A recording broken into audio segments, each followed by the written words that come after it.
tudo bem com vocês? Hoje nós vamos fazer os exercícios do caderno Aprender Sempre de Matemática, das aulas 3 e 4. Nós vamos fazer os exercícios de 5 a 8. Vamos dar continuidade. Então, no exercício 5, fala o seguinte: indique entre quais números inteiros consecutivos fica cada um dos números reais. Então, primeira coisa, saber o que é número inteiro consecutivo. Tem muito aluno que tem dúvida já no enunciado e trava aí. Gente, números inteiros. Nós já vimos lá no vídeo de conjuntos numéricos. Números inteiros são os números positivos, os números negativos e o zero. E números sem vírgula, né? Nos números inteiros a gente ainda não tem número com vírgula. Então, exemplo. 1, 2, 3, 4, 5, o 0, o menos 1, menos 5, menos 4, menos 3, menos 2, todos esses números são números inteiros. Agora, consecutivo, por exemplo, 1 e 2 são números consecutivos. 10 e 11, número consecutivo. Menos 5 e menos 4. Então, a ideia é essa, é um número depois do outro. Isso que são números consecutivos. Bom, e aí nós temos que descobrir, então, entre quais números que ficam esses itens que foram dados. Começando pela letra A. Letra A, raiz de 6. Nós vamos ter que ver as raízes que a gente conhece para saber entre quais números que a raiz de 6 está. Então, ó, vamos começar. Raiz de 0, a gente sabe que é 0. Raiz de 1, 1. Raiz de 2, não tem valor exato. Raiz de 3, também não tem valor exato. Raiz de 4 é 2. Raiz de 5 não tem valor exato. Raiz de 6 não tem valor exato. Raiz de 7, raiz de 8, até que a gente tem a raiz de 9, que é 3. Então, concorda comigo que a raiz de 6 é um número que está entre raiz de 4 e raiz de 9? Logo, a raiz de 6 é um número entre 2 e 3.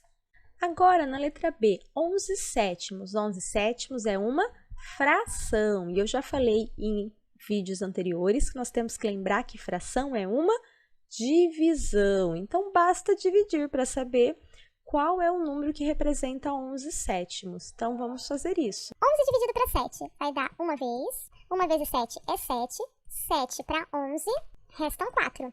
Para eu continuar essa conta, eu vou pôr uma vírgula e um zero. E aí eu vou procurar 40 na tabuada do 7. Vai dar próximo de 5. 5 vezes 7 é 35.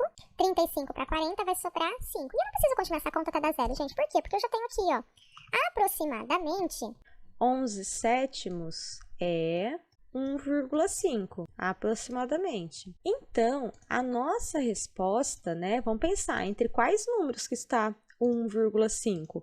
1,5 está entre 1 e 2.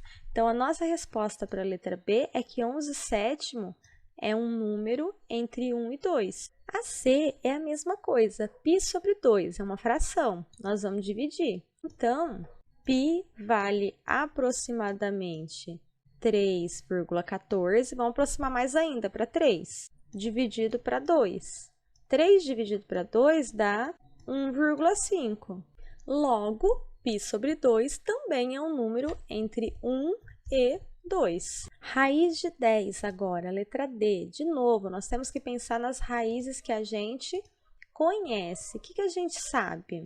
Como a gente já fez para o item A, que a raiz quadrada de 9 é 3, que a raiz quadrada de 16 é 4. Então, basta a gente analisar os números que estão nesses intervalos. Falando de raiz de 10, ó, a raiz de 10 está aqui nesse meio aqui, ó. Tá vendo? Raiz de 9, raiz de 10, raiz de 11, até a raiz de 15. Então, significa que raiz de 10 é um número entre 3 e 4. Agora, na letra E. Primeiro, nós vamos analisar somente a raiz de 12. Raiz de 12 é o número entre 3 e 4, que nós acabamos de ver no item D.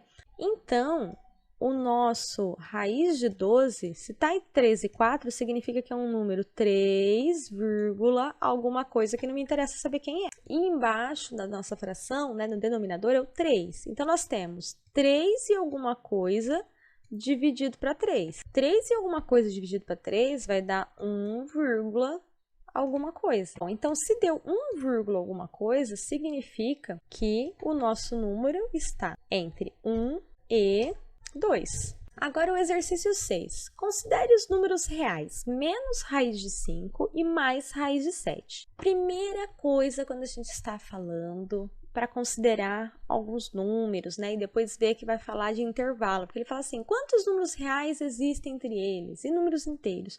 Gente, primeiro passo, desenhe uma reta numérica e põe os números. Bom, depois que vocês construíram uma reta numérica, vamos ver onde que essas raízes se encaixariam. A raiz de 7, ela é um número entre raiz de 4, que dá 2, e raiz de 9, que dá 3. Então, a raiz de 7 está aqui nesse meio. Então, eu vou pegar a minha raiz de 7 e pôr ela mais ou menos aqui no meio. Ah, precisa saber exatamente onde ela está? Não, gente, é só um rascunho para ver onde que ela está e com quais números que nós vamos trabalhar. Então, ó, a raiz de 7 está aqui.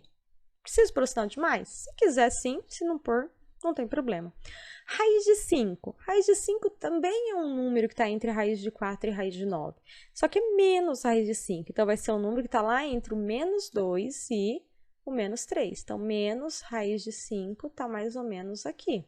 E aqui tem que pôr o sinal de menos, tá, gente? Então, o que interessa para a gente? É esse intervalo aqui, ó, que é onde estão os números entre menos raiz de 5 e raiz de 7. Agora, vamos responder a pergunta. Quantos números reais existem entre eles? Então, daqui do menos raiz de 5 até o raiz de 7, será que eu consigo contar todos os números reais que tem aí? Então, vamos lembrar, quem são os números reais? Os números reais são os números positivos, os negativos, os zeros, os números com vírgula, que são números decimais, as frações, as dízimas periódicas, as raízes exatas e não exatas, né?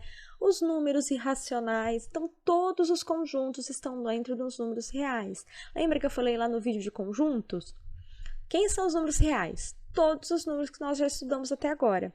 Então, será que eu consigo contar todos esses números que estão aí dentro do menos raiz de 5 até o raiz de 7? Para ficar mais claro para vocês, eu vou olhar só um espacinho aqui, ó. Eu vou olhar do 0 até o 1. E aí, eu vou pedir para vocês assim, ó. Imagina um número entre 0 e 1. Fiz isso com os meus alunos quando eu dei essa aula na sala. Eles falaram assim para mim, 0,5. Falei, ótimo. Vem aqui e posiciona o 0,5. Agora me fala um número entre 0 e 0,5. 0,4, Adriana. Então, me fala um número entre 0 e 0,4. 0,3. Aí foi até chegar no 0,1. Aí eu falei, bom, agora vocês me falem um número entre 0 e 0,1. E aí eles começaram a ficar um pouco apreensivos no que me falar.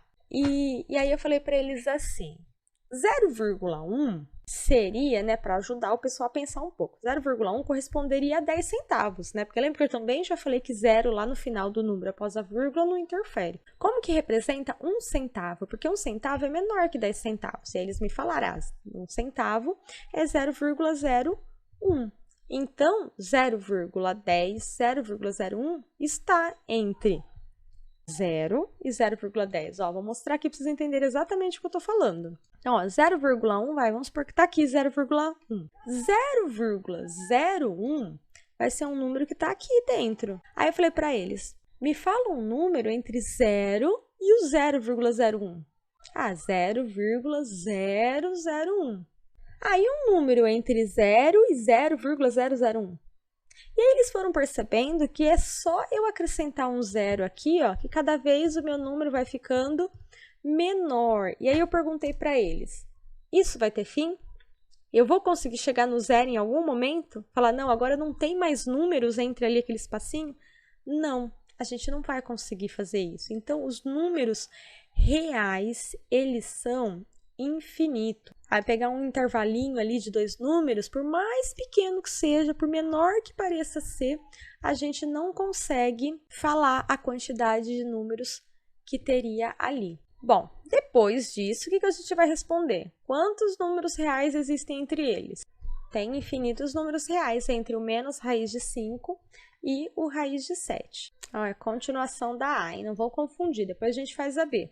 Depois a pergunta é, e números inteiros, né? Quantos números inteiros existem entre eles? E aí ficou mais fácil, agora dá para contar, porque os números inteiros são os positivos, negativos E o 0 sem vírgula, sem fração, sem nada disso. Então, gente, ó, pega aqui, ó. Entre a menos raiz de 5 e raiz de 7, a gente tem o menos 2, a gente tem o menos 1, a gente tem o 0, a gente tem o 1 e a gente tem o 2. Então, quantos são? 5 números. Então, esse a gente consegue contar. E aí, nós respondemos a letra A.